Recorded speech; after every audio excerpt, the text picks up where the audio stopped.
is a business. Heart attack does not come by blocks in the coronary vessels. No. Okay. The two are not connected at all. Heart attack comes when your mind is bad. So if you can mind your mind, you can avoid your heart attack to a great extent. All four vessels can be blocked. Nothing happens because the vessels were not blocked yesterday. When the doctor frightens you, 100% block of a vessel, it didn't happen yesterday. It happened over the last 25 years. And when the vessel started getting blocked, nature provided bypass. And if you carefully look at the angiogram, you will see lot of God-given bypass for you.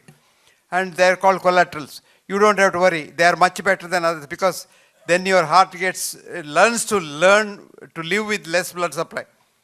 That is why I always say it is better to have blocks in the heart, in the coronary vessels. Yes, you said rightly, it is business. It's not a small business, it's a big business. Most of medicine is a business today, actually. Then. You are right. Actually, in the corporate culture, if you don't do business, you are not there as a doctor. You are thrown out. Targets. You have targets. Yes. Medicine is a business. Thank you. Corporate hospitals are a business. Medicine was so bad in 1823 that a thinking doctor started a science journal called The Lancet. He said, I will call it a lancet because the doctors have become an abscess on the human body. I'm going to cut it and excise and take the pus out. And he did it when 1823. The journal lasted 185 years now. Very famous journal. The present editor said, what has happened to medicine since the Lancet started? So he called Hilary Butler, a historian, medical historian, to study this. She took 2 years to study, and what she wrote at the end was, what was once a bunch of bad doctors in London has now transformed itself into a corporate monstrosity all over the world, killing people left, right, and center. That's medicine. Thank you, sir.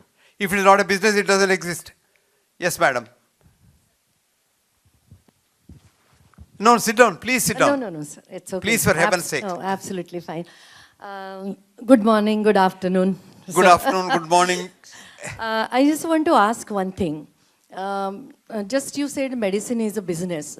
I have gone through an experience that last year, two years back, I had some severe back pain. Okay, I had been to one very good hospital, like you can say 5-star hospital, and then after my MRI and X-rays and all, the doctor said, you have to do the operation for that. You have to undergo the surgery. My God, you didn't have it? No, I didn't Good have. that you didn't have it. Otherwise you would have been in bed now. Yeah. So, and he said he had given me that 8 hours operation and all. But I went to some another person, and then I just wanted to find out, like second opinion. And then he asked me to do certain exercises. I have done that. And then he said, no need. Okay, of doing any another operation. Doctor or the same doctor? No, another doctor. Another doctor. Yeah. Another 5-star hospital. He is a good doctor. Very good doctor. Yeah. He was the spine surgeon there and the last authority, it seems. So somebody had given me that reference and I had been there.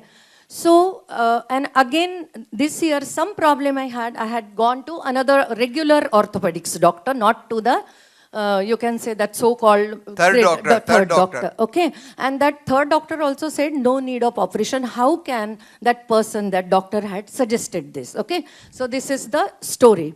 Now I just want to know that since you are such a great person, I just want to know. No, I am a human being. No, sir.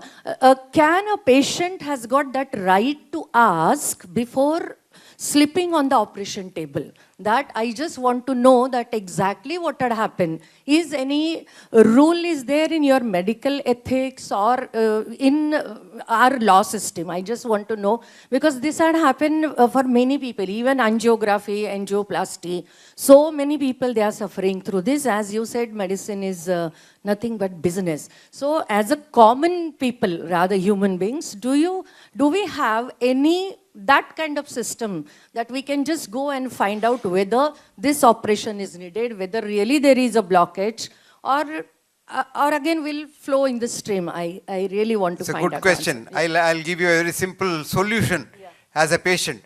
Number one, never submit yourself to surgery on one opinion.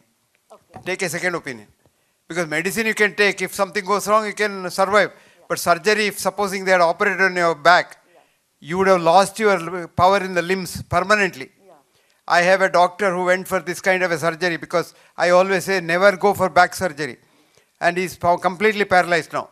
He's in bed. And poor chap has no wife also, so he is in real trouble. He was my old student, but he is in real deep trouble now.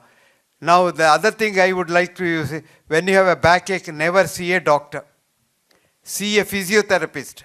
He will cure you with simple physiotherapy. I'll give you an example. I had a patient in Chennai who came to see me with the backache. I said, this man requires a physiotherapist. I called the physiotherapist and said, examine him. He came back and told me, sir, I told him to remove his thick purse from his back pocket. His pain is gone, sir. If you have a thick purse at the back, when you sit, it presses on your sciatic nerve. So you get a back pain completely. And if the purse is removed, the pain gone.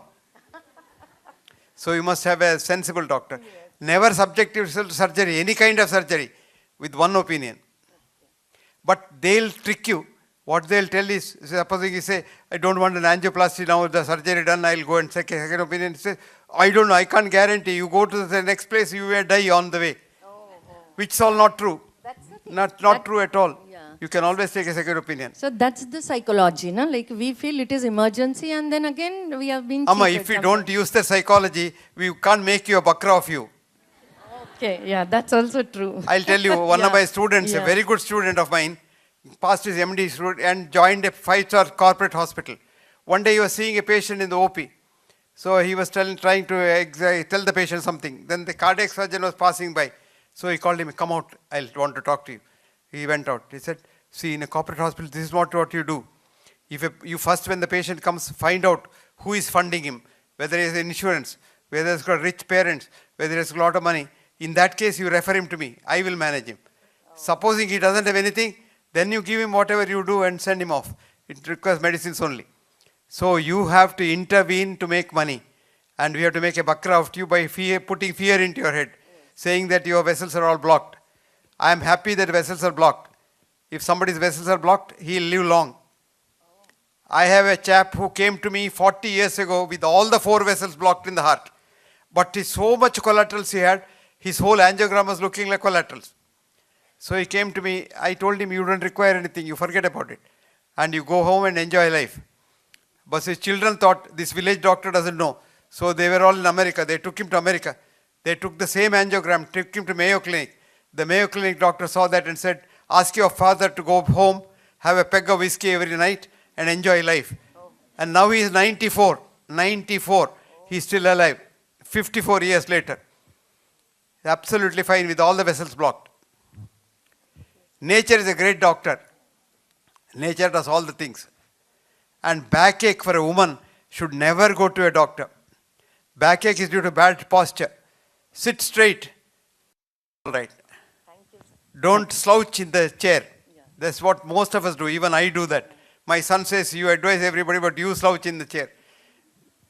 Sings up, sit straight up, back straight. And when your back is straight, your back is no problem. Thank you so much. Welcome.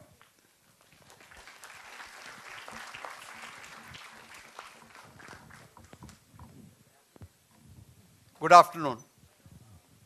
Yes, young man.